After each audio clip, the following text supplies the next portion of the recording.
advanced our technology gets. Yeah, and one of the things that's so fascinating is you were operating during the peak of your operational career in the middle of these two global war on terrorism, these counterterrorism-centric wars, but you were primarily tasked with counterproliferation. So you're working on these big geostrategic issues. So I'm curious now, like when you reflect both at that moment and then fast forward to today in real time, there's some Venn diagram intersection of those two, but what is the vampire bat of today? Like what scares you and what do we need to take apart and understand? You know, funnily enough, I think there are a range of very serious threats that exist and remain to U.S. national security from outside of our borders, right? You know, there are the rogue states, there are our geopolitical adversaries, there are the terror groups. The terror groups in particular have splintered and become a lot harder to combat.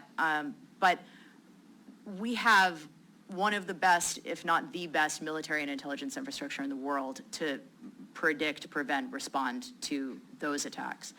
The vampire bat that keeps me up at the moment is the threat that the fractures we ourselves are creating internally inside of our house have the potential to create for our national security. You know, every school kid learns that Lincoln said a house divided cannot stand, right? And our adversaries learned it too. And I think when they rightly figured out that they had been outgunned and outspent on the battlefield and couldn't possibly win in a traditional sense, it is not surprising that we have seen many of them, not just Russia, many of them, both states and non-state actors, move in different ways to fuel both sides of wedge issues in this country.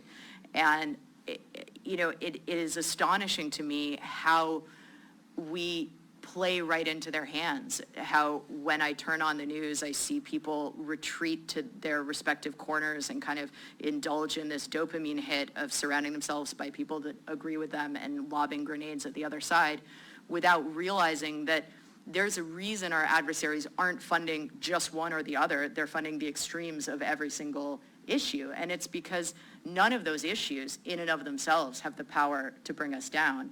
It's the division between them that really has that power to fracture our house from the inside. And that is something that our military and intelligence infrastructure can't save us from. You know, that's something that is on each and every one of us. And I really do believe that finding common ground with one another right now is the greatest act of patriotism any of us can engage in, because there is no military might that can save us from tearing ourselves apart from the inside. Yeah, I think, I don't know if you know this, but inadvertently I think you saved my life one time when I was in northern Nigeria and I was meeting with the leaders of Boko Haram, and they had kidnapped these 300 schoolgirls from a town called Chibok.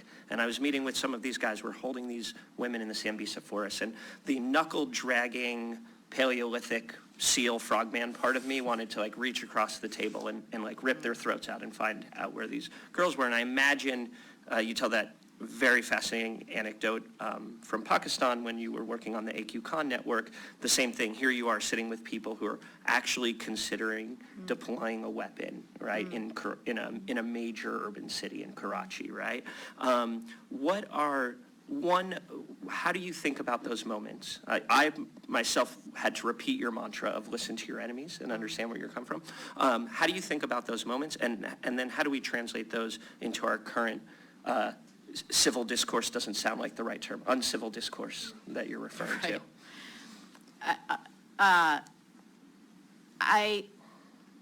Not to mention my dad again, I love you, Dad. I've brought him up a lot, but I do have this very strong memory of being a kid at the dinner table, and I was sitting at one end and my brother was sitting at the other, and we had been squabbling over something, and my dad, who used to be a professor and has a great way of explaining things, picked something up, and I couldn't really tell what it was at the beginning, and he held it up and asked me what shape it was, and I said it was a triangle.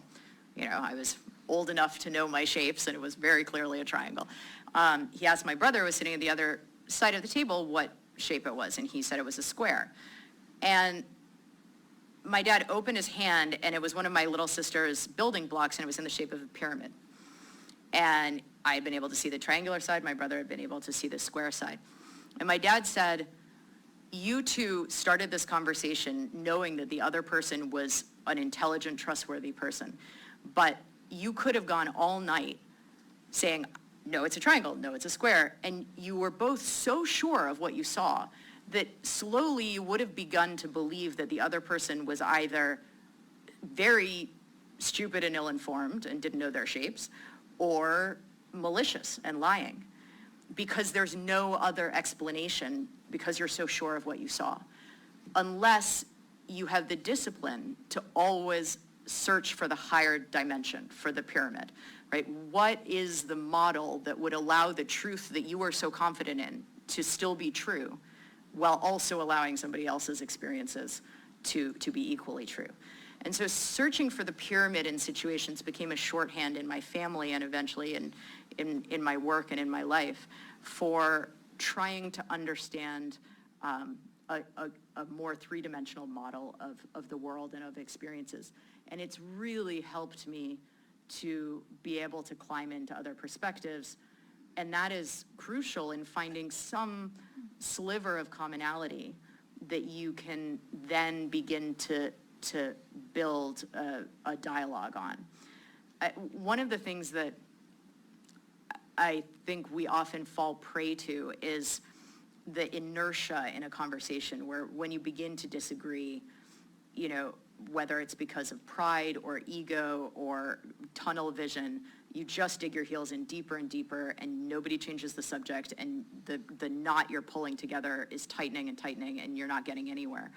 And one of the things to do in that moment, I have found, whether it's dealing with adversaries who want to kill you or dealing with, you know, that uncle at the Thanksgiving table who has very different opinion about politics than you do, is to pause for a minute and take that hat off. We all wear many hats in life, and to search around for another one that person shares. And it seems so simple, but in those moments, if we set something aside for a minute and can connect as fellow parents who are both going through a particular struggle on behalf of our children, or in this country, you know, connect on some other aspect of American life that we love, whether that's a pop culture moment or it's, you know, love for our national parks, whatever the thing is that you know you share. It doesn't make this area of legitimate disagreement go away, but I have found time and again that it loosens that knot. And when you return to it, you have shared some kind of mutual respect to the point where you can be a little bit more curious about one another's points of view and sometimes make a little bit more progress. The other thing that I think is that we should be more alert to is the role of language and linguistic tags, because you know, one of the examples that I often give of the fact that we're often saying the same thing, but we think we're disagreeing because we're calling it two different things. You know, I studied theology at university. I thought I might join the clergy at some point. Still don't totally count it out.